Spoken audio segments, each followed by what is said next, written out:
Welcome back to another episode of What's in the Box. We're going to be meeting today with Roy Parker. And whether you're a brother or whether you're a mother, I think you're going to like what he's got.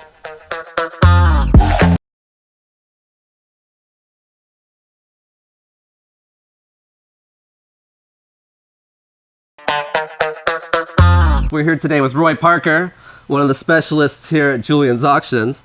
Roy, I see you've got a bass guitar here with some writing on it.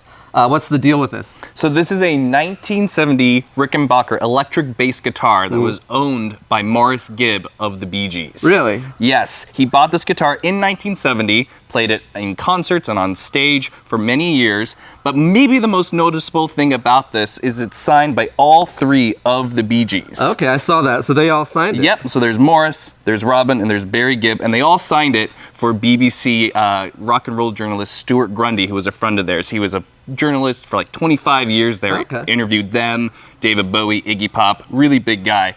But maybe the most notable thing about this guitar is that this is the electric bass guitar that Maurice Gibb played while they recorded the Saturday Night Fever. So when you're listening to Stayin' Alive and you're hearing that thumping disco bass beat, it's this guitar that's pumping that out on that album. I mean, that's the most iconic song, I think, of the 70s, especially the disco era. And this is the bass guitar that he used to make that album. Yes, that Grammy award-winning album of the year disco album that is like the definition of the genre. That is it's this crazy guitar. Cool.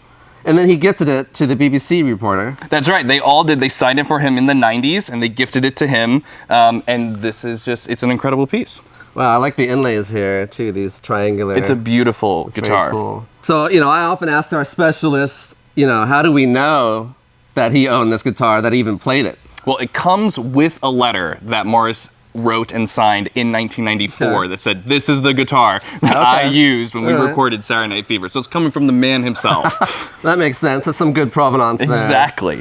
And what about images? Do we have any photos? Yeah, not only do you get, when you get this guitar, not only are you going to get a vinyl double LP of the soundtrack, a must-have for every collector, True. But you're also getting an original 1974 Japanese concert booklet that comes with photos that shows Maurice playing this guitar on stage in concert. This very bass he's playing. Yes, exactly. And that's before the album was recorded. So you see that he was playing it on stage and then even took it into the studio later. Oh, that's amazing. Yeah. I love it. Well, if I wanted to bid on this, how would I do so? You got to register now at Julien's Live. You heard him, folks. Register to bid, Julien's Live.